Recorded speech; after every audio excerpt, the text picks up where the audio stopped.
नमस्कार and good morning all students. I Monika नामा। आज हम बीएड सेकंड ईयर का पेपर है, fourth compulsory guidance in counselling. Unit आपकी थर्ड है और टॉपिक है बाल अपराधी बालक। बाल अपराधी बालक में हमारा टॉपिक चल रहा था बाल अपराध के कारण, जिसमें हमने 3 कारण कंप्लीट कर लिए थे। नेक्स्ट कारण पढ़ेंगे हम 1, 2, 3, यानी कि आनुवंशिक कारण, शारीरिक कारण और मनोवैज्ञानिक कारण। ये कारण हमारे कंप्लीट हो चुके थे। अब हम पढ़ेंगे सामाजिक कारण, यानी कि सामाजिक कारण कौन कौन से हैं, जिसमें फर्स्ट है साथी। सामाजिक कारण में फर्स्ट है साथी, यानी मित्र मंडली। अकेला बालक बहुत कम अपराध करता है, यानी कि अकेला बालक अपराध को जन्म नहीं दे सकता या अपराधों में लिप्त नहीं हो सकता अकेला बालक। परंतु वहीं अगर उसको मित्र मंडली मिल जाती है तो मित्र मंडली के साथ मिलकर वह कई प्रकार के अपराधों में शामिल हो जाता है, कई प्रकार के अपराधों को करने लगता है। अपराधी बालक किसी न किसी दल का सदस्य अवश्य होता है, यानी कि अपराधी बालक किसी न किसी दल का या गुट का सदस्य अवश्य होता है। और हम ये कह सकते हैं कि बालक बुरे साथियों की संगति में रहकर या बुरे साथियों की संगति में पढ़कर अपराध करते हैं, यानी कि बुरी संगति भी अपराध को जन्म देती है। तो बालक की मित्र मंडली जो होती है वो अगर बुरी संगति है और बुरी संगति वाली मित्र मंडली है, गुट है, तो वो बालक को अपराध की ओर अग्रसर करता है। नेक्स्ट है नागरिक वातावरण। इसी के अंतर्गत है सेकंड नागरिक वातावरण। नागरिक वातावरण यानी कि नगरों का जो वातावरण है वो बहुत अधिक दूषित और अनैतिक होता है। नगरों का जो वातावरण होता है वो अनैतिक होता है और दूषित होता है। कारण जो बालक को अपराध करने के प्रति प्रोत्साहित करता है, यानी कि नगरों का जो वातावरण होता है वो दूषित होता है, अनैतिक होता है और बालकों को अपराध करने के लिए प्रवृत्त करता है, अपराध करने के लिए प्रोत्साहित करता है। क्योंकि नगरों में किसी को किसी से कोई मेलजोल नहीं है, किसी को कोई गलत अपराध भी कर रहा है या गलत कार्य भी करता है तो उसको कोई रोकने वाला नहीं है। क्यों? क्योंकि वहाँ पर सबको अपने अपने में लीन रहने वाली बात जो होती है वो होता है। यानी कि कहने का मतलब है कि नगरों में बालकों को, यानी कि नगरों का जो वातावरण है वहाँ नगरों का वातावरण बहुत अधिक दूषित और अनैतिक होता है, जिसके कारण बालक को अपराध करने के लिए प्रोत्साहन मिलता है, बालक अपराध करते हैं। और ऐसे सभी साधन नगरों में विद्यमान होते हैं, यानी कि अपराध को जन्म देने वाले या अपराध करने वाले ऐसे कई साधन नगरों में विद्यमान है, नगरों में मिल जाते हैं। जिस बालक पर, यानी कि जिसके कारण बालक पर उसके अभिभावकों का नियंत्रण नहीं होता है, यानी कि जिस बालक पर उसके अभिभावकों का नियंत्रण नहीं होता है वह बालक इससे प्रभावित होता है। यानी कि नगरों में अनैतिक और दूषित वातावरण होने के कारण, साथ ही बालकों के अभिभावकों का बालक पर नियंत्रण न होने के कारण वह गली मोहल्ले में घूमता रहता है, साथ ही बुरे मार्ग पर चलने लगता है और गली मोहल्ले में घूमने लगता है।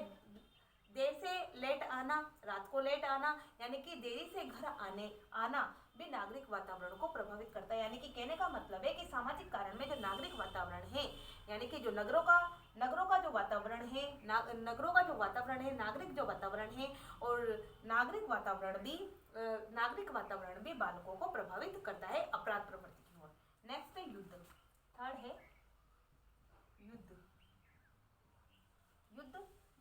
युद्ध एक ऐसा कारण है जो बालकों को अपराध की ओर प्रवृत्त करता है। युद्ध एक ऐसा कारण है जो बालकों को अपराध की ओर प्रवृत्त करता है। किस प्रकार से? यानी कि जिन बालकों के अभिभावक युद्ध में चले जाते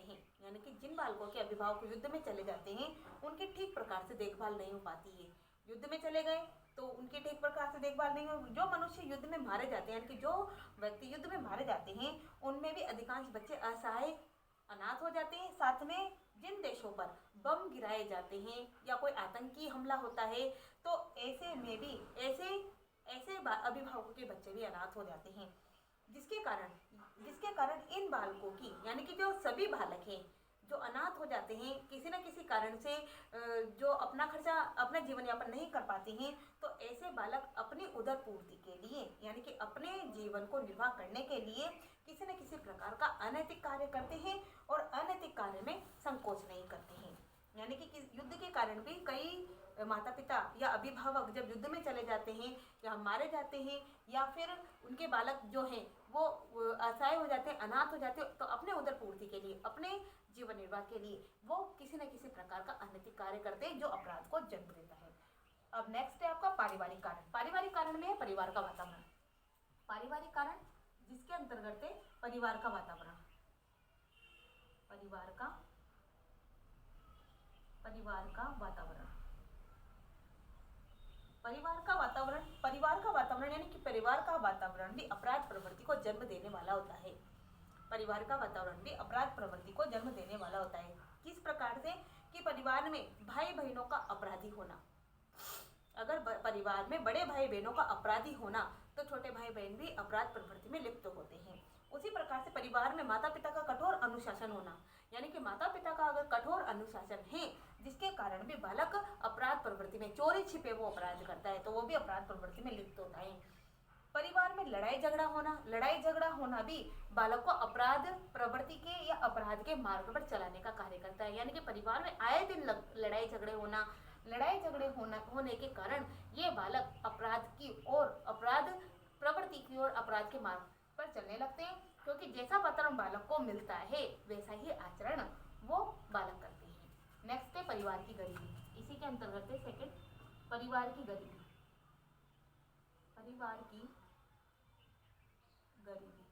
परिवार की गरीबी या निर्धनता। परिवार की गरीबी या निर्धनता यानी कि अपराधी चरित्र का विकास करने में गरीबी एक महत्वपूर्ण कारण है। यानी कि जन्म से कोई बालक अपराधी नहीं होता है, लेकिन अपराधी चरित्र का विकास बालक में एक कारण है उसका गरीबी। यानी कि बालक गरीब है तो वो अपराध करने लगता है। क्यों अपराध करने लगता है? क्योंकि अपनी उदर पूर्ति के लिए, अपनी आवश्यकताओं की पूर्ति के लिए, अपने आवश्यक इच्छाओं को पूरा करने के लिए वो अपराध करने लगता है। तो कहने का मतलब है कि अपराधी चरित्र का विकास करने में गरीबी एक महत्वपूर्ण कारक है। और बहुत अधिक गरीब परिवार, यानी कि बहुत अधिक गरीब परिवार के बालकों को जिनकी शुरुआत से ही, यानी कि प्रारंभ से ही खाने की वस्तुओं को चोरी करना या मांगकर खाना, यानी कि प्रारंभ से ही ऐसे बालक जो गरीबी के हालत में चोरी करते हैं या भीख मांगकर खाते हैं या मांगकर खाते हैं, तो ऐसे बालक मांगकर खाने के लिए बाध्य होते हैं। कुछ परिवार के बालक ऐसे होते हैं या कुछ परिवार ऐसे होते हैं जिनमें बालक बालिकाओं को खाने की पर्याप्त चीज़ें तो मिल जाती हैं, लेकिन अपने शौक पूरे करने के लिए उनको धन का अभाव होता है। और अपने शौक पूरे करने के लिए जो धन का अभाव होता है, उस धन के अभाव के कारण वो बालक अपराध करने लगते हैं, चोरी करने लगते हैं, जेब काटने लगते हैं। तो ये भी बाल अपराधी बालक का कारण है। नेक्स्ट है अपमानित बालक। इसी के अंतर्गत है थर्ड, अपमानित बालक।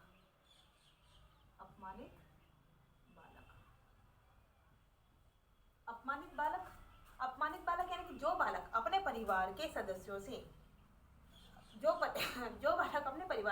से अपमानित होते हैं या अपमानित किए जाते हैं परिवार के सदस्यों के द्वारा, वे बालक भी अपराध प्रवृत्ति की ओर लिप्त होते हैं, अपराध प्रवृत्ति की ओर अग्रसर होते हैं। नेक्स्ट है बालक के प्रति दुर्व्यवहार। नेक्स्ट है 4, बालक के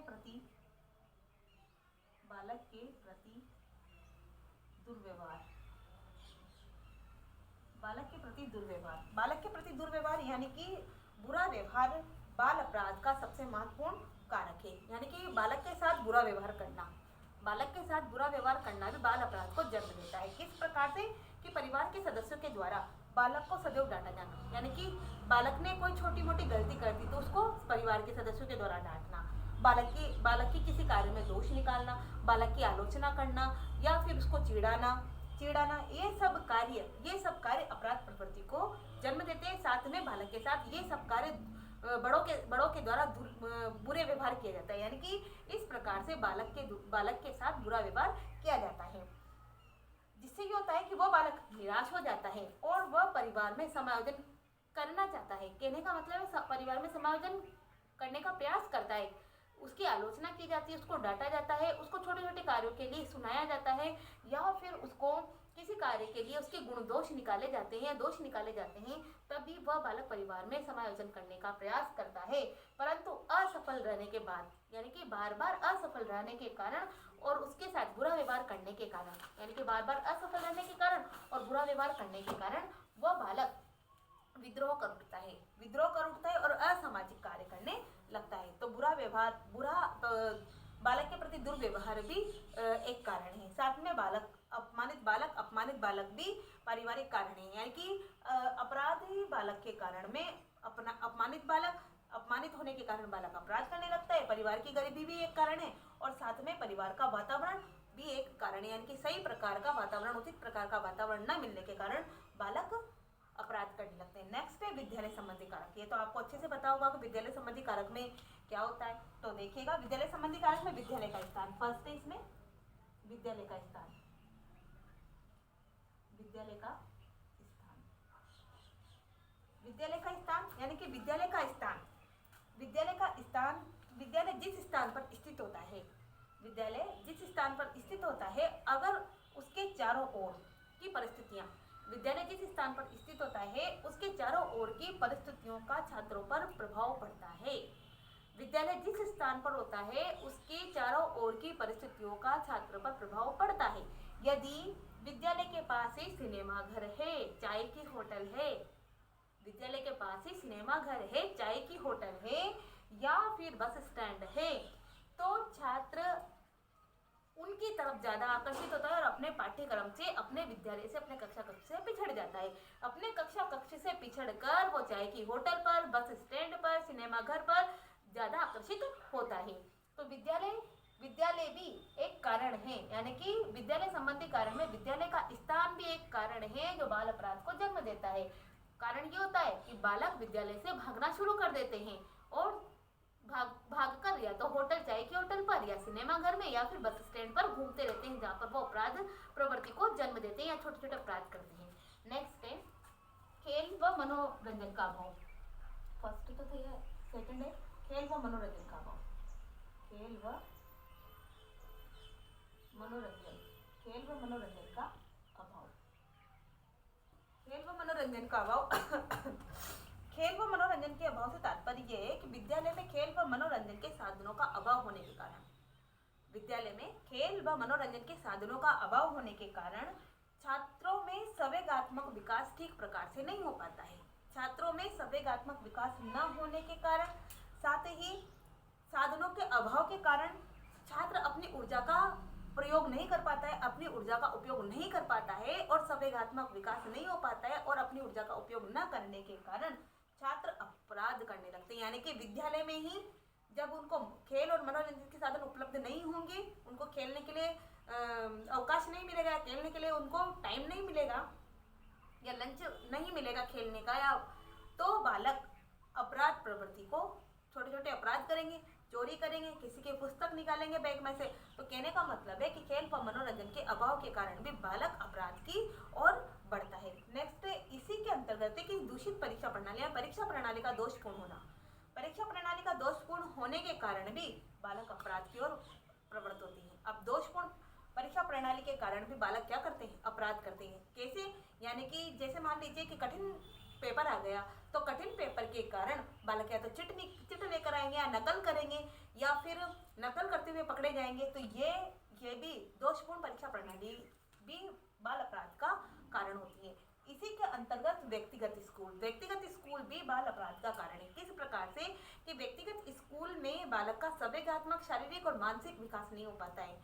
क्यों? क्योंकि व्यक्तिगत स्कूल व्यक्तिगत तरीके से होते हैं, उसमें ना तो लाइब्रेरी होती है ना ही खेल के मैदान होते हैं। व्यक्तिगत स्कूल छोटे होते हैं, छोटे होने के कारण यानी कि सही प्रकार से उनमें न तो पुस्तकालय होता है, न ही उनमें खेल के मैदान होते हैं। खेल के मैदान और खेल के संसाधनों का अभाव होने के कारण बालक छोटे छोटे अपराध करना सीखते हैं। तो ये आपका जो टॉपिक था बाल अपराध के कारण का, ये कंप्लीट हुआ।